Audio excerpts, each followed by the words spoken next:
Hare Krishna, Namaste. Summary of Chapter 15. Sri Bhagavan Uvacha Urdhva Moolam Adashakam Ashvattam Prahuravyayam Chandam Siyasya Parnani Yastam Veda Savedavit. This chapter is entitled as Purushottama Yoga. The Lord is described herein as Purushottama, the Supreme Personality of Godhead. This chapter explains how the Lord, being different from both conditioned selves and liberated selves, He is distinct and different in every way from all other entities. In the Vedas and other authoritative works, he is repeatedly described as the Supreme Personality of Godhead. We have to note that chapter 13, 14 and 15 covers three very important topics. They are Chit, Achit and Ishvara. This chapter is fully dedicated to describe Purushottama, that he is completely different from Baddhas and Muktas, that is, the entangled being and liberated being. Krishna starts this chapter by giving a figurative presentation of this entire samsara, comparing it to a big Ashwatha tree. Those embodied selves who do not cut off this tree become the bond selves, conditioned souls, and they are known as Kshara, perishable selves. Those who cut off this samsara tree, cast it away and stand apart become the liberated selves. They are known as Akshara Purushas, imperishable selves. The Lord is higher than Kshara and Akshara, the two classes of selves. This is the core message in this chapter. Krishna describes this with an example of a tree, Ashwatha tree. Normally, a tree has its roots below and the branches above, which is what we are familiar with. But this tree, samsara tree, has its roots above and the leaves below. Here, the term root refers to Brahma, the creator of the material world. As he is seated above the material planes, different planetary system, this tree is depicted as having its root above, because he being the creator, from him things starts getting created. The lower levels of creations compressing human, animals and plants, which are situated beneath the plane of Brahma, planet of Brahma, and hence the branches representing these levels of creation are depicted to be below Brahmaloka. This tree exists continuously and hence it is said to be imperishable. The Vedas are said to be its leaves. One who knows this tree depicting the universe in this manner becomes a knower of the Vedas. Ataschodhum prasritastasya shakaha gunapravriddhaha vishayapravalaha atascha moolani anusantatani karmanu bandini manushya-loke. The branches of this tree extend both downwards and upwards. They are nourished by the gunas, sattva guna, rajas and tamoguna. The sense objects consist its tender shoots. Below, in the world of human affairs, karmas are spread out as the roots. This tree of samsara has its root situated in the world of Brahma. The branches are in the world of men, Manushya. The branches extend upwards and downwards based on the actions performed in the Manushya Loka, human world, that is this Bhuloka. The embodied beings who have no knowledge of the Vedas are not aware of these details. Further, their knowledge is very much limited to awareness of such things as I am a Manushya, I am a parent of so and so, I am a child of so and so, etc. It does not extend beyond that understanding to know what is being explained about the universe in the form of samsara tree. Out of these two types of beings, Kshara and Akshara, the embodied beings ignorant of the Vedas cannot understand that the enjoyments are caused only by the gunas, and that attachment to enjoyments is the cause of samsara. They are the ksharas. Detachment from them will bring about the destruction of samsara. This understanding is not present in the embodied beings, but this understanding is present in the aksharas, the imperishable selves. This tree of samsara, the Ashwata tree, with its deep roots, is to be cut down with a sharp axe of detachment from worldly enjoyments.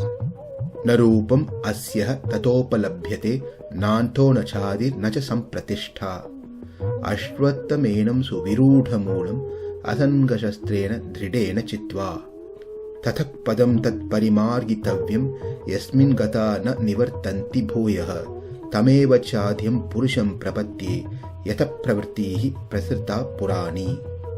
One must become free from attachment to sense objects. He should seek this self.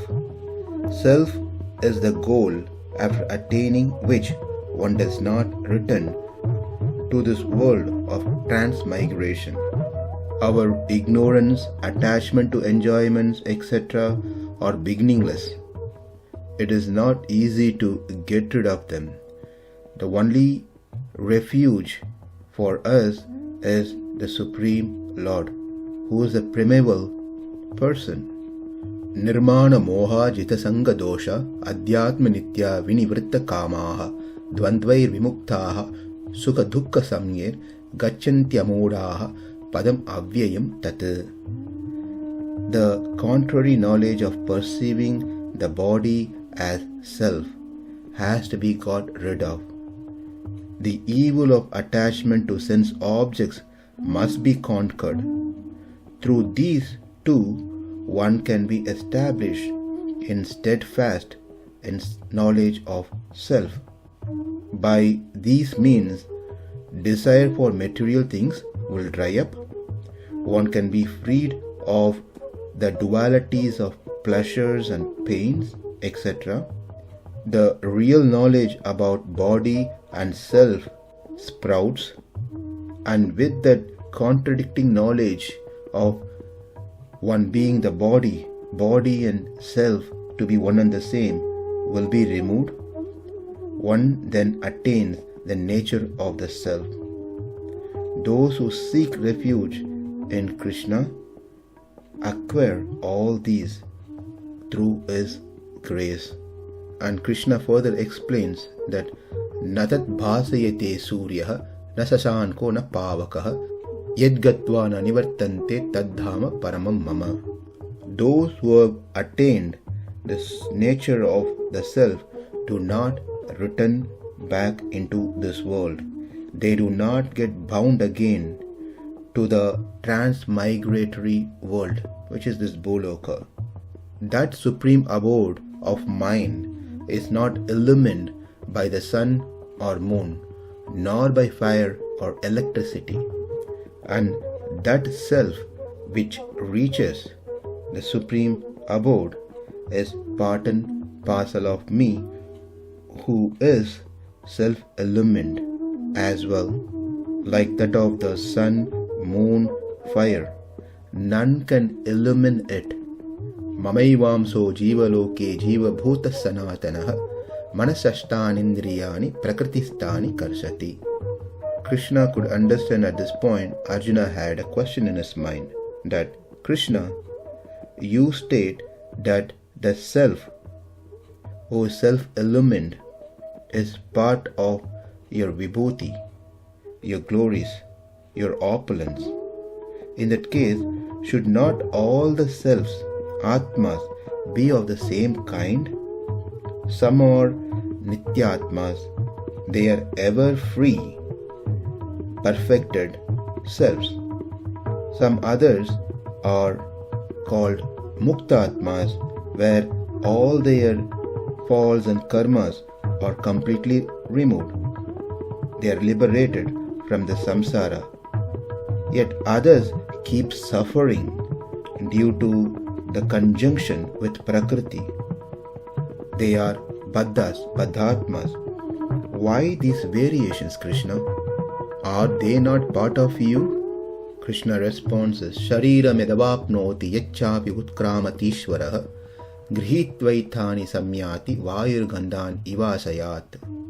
The conditioned souls, the baddhatmas who are experiencing pains and pleasure, are also part of me, like the muktas and nityas.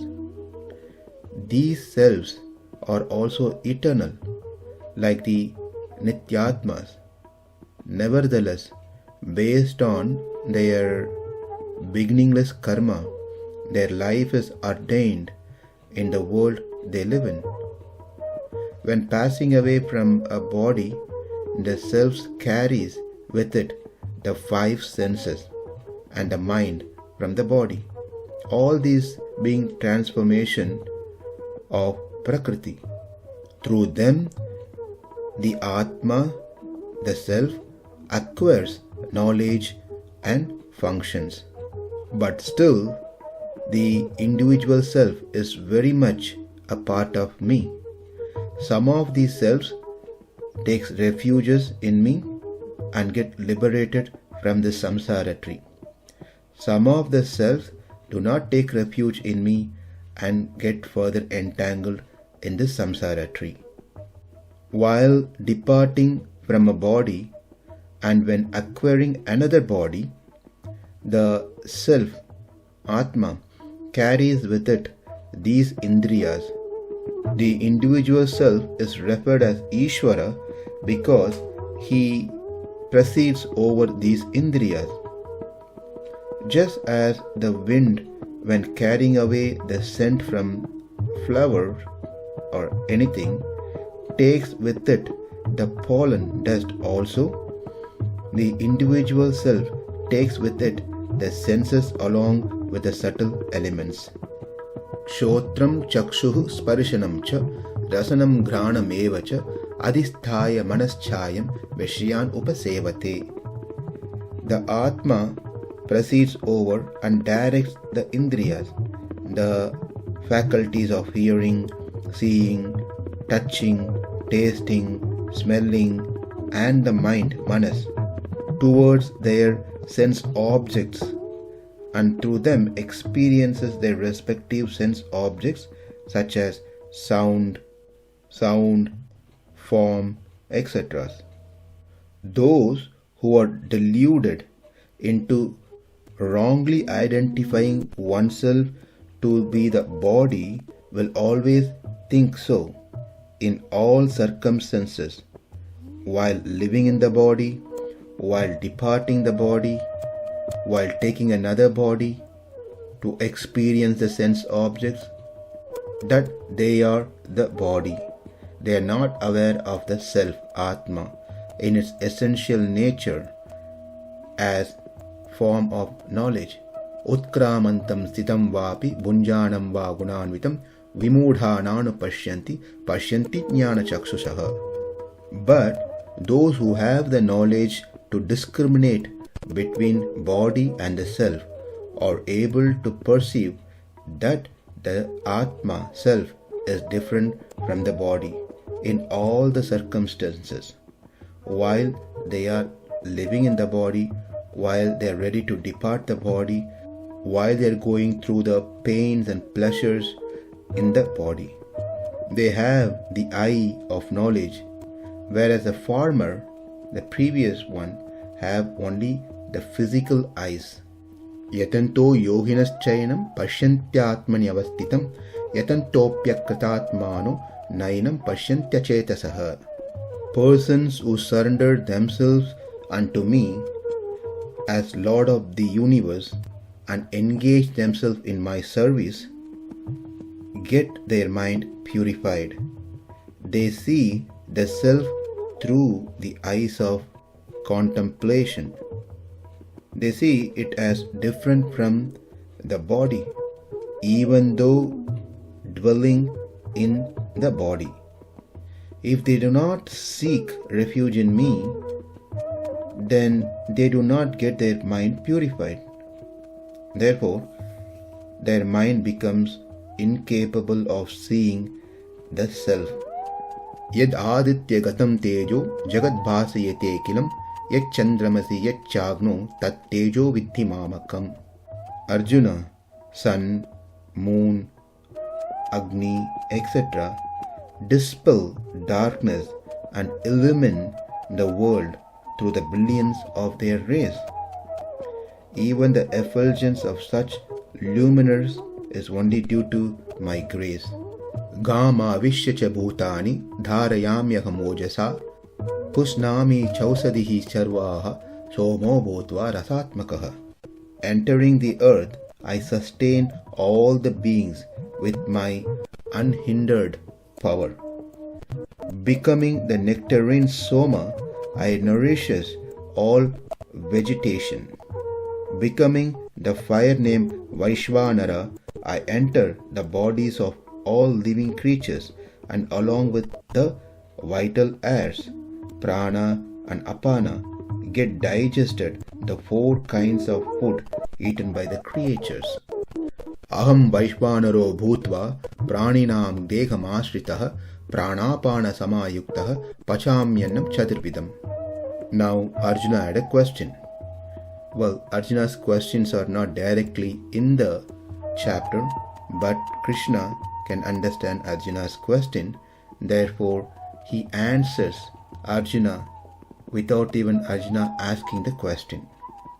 Arjuna's question is, Krishna, so far you have been telling me that becoming the sun, becoming the moon, becoming the Agni, Vaishvanara, you are the only person who is carrying out the task that's being performed by them. You are the only person who functions as the sun, moon and fire. Krishna, my doubt is, are you these objects, these luminaries, or are they different from you? Could you please explain? In response, Krishna says, Arjuna, this is an important topic to understand. I do not become these entities themselves. I am different from them, and they are different from me. Still, there is a reason why I say I am them. Though the body and self are different, they can be referred to as a single integrated entity. When I call you Arjuna, it is reaching to the point of your Atma. Likewise, I am being the self, the Antaratma of the sun, moon, Agni. I declare them to be me. Furthermore, I exist in the hearts of all beings. Sarvasya chaham hridi sannivishtaha mattha smriti jnanam apohanam cha vedesya sarvair ahameva vedyah vedantakrit ved videva chaham. Dwelling in their heart, I activate all beings by my will, sankalpa. Therefore, I am the self of all. Memory, knowledge, ignorance, etc. proceeds from me only. I alone am to be known from the Vedas. It is me alone who knows the fruits of the rituals Vedas speaks of. Hence, the import of the Vedas and the details, subtleties that are present in the Vedas are to be learned only from me. From the Vedas and in other such sources of valid knowledge, two kinds of selves are spoken of. One is Kshara, another one is Akshara. Dvavimo Purusho Loke Ksharak Chakshara Evacha Sharak Sarvani Bhutani Kutastokshara Uchyate. Of these two, the Jivas, Brahma down to a blade of grass, are associated with Prakriti, this material nature. Hence, the Baddhas, the conditioned souls, are called Kshara, perishable ones. Whereas, disassociated from Prakriti, the liberated self exists in its own essential nature, is called as Akshara, imperishable ones. What about you, Krishna? Uttama Purushatvanyah Paramatmetyudaghritaha Yo Lokatrayamavishya Bhipartyavyashvaraha. Arjuna, I am different from these two. The Vedas refer to me as the Supreme Self. Entering into this world, which is non-sentient being, Achita, the sentient being who entered into the world, who are Chitta, sentient being, associates with this Prakriti. And the sentient being who disassociate with this Prakriti are the liberated souls. Both of them I support. I rule over them. I am, moreover, immutable. Do not go through any changes. I am thus distinguished from the rest of the selves and become the Supreme Person, Arjuna. Yasmat ksharamatoyam aksharat api chottamaha atosmi loke vedecha pratitah purushottamaha. This is what celebrated in the Vedas, that I am superior than these two categories of being, Kshara and Akshara. Therefore, I am Purushottama. Yomam evam asamudho janati Purushottamam sasarvavit bhajatimam sarvabhavena bharata. He who thus perceives me as Purushottama, the Supreme Personality of Godhead, without delusion, without any doubt and confusion, as distinct and different from the others, they will worship me, knowing everything. He worships me alone in every ways. So, Arjuna, you are faultless, you are sinless, you are descendant of Bharata lineage.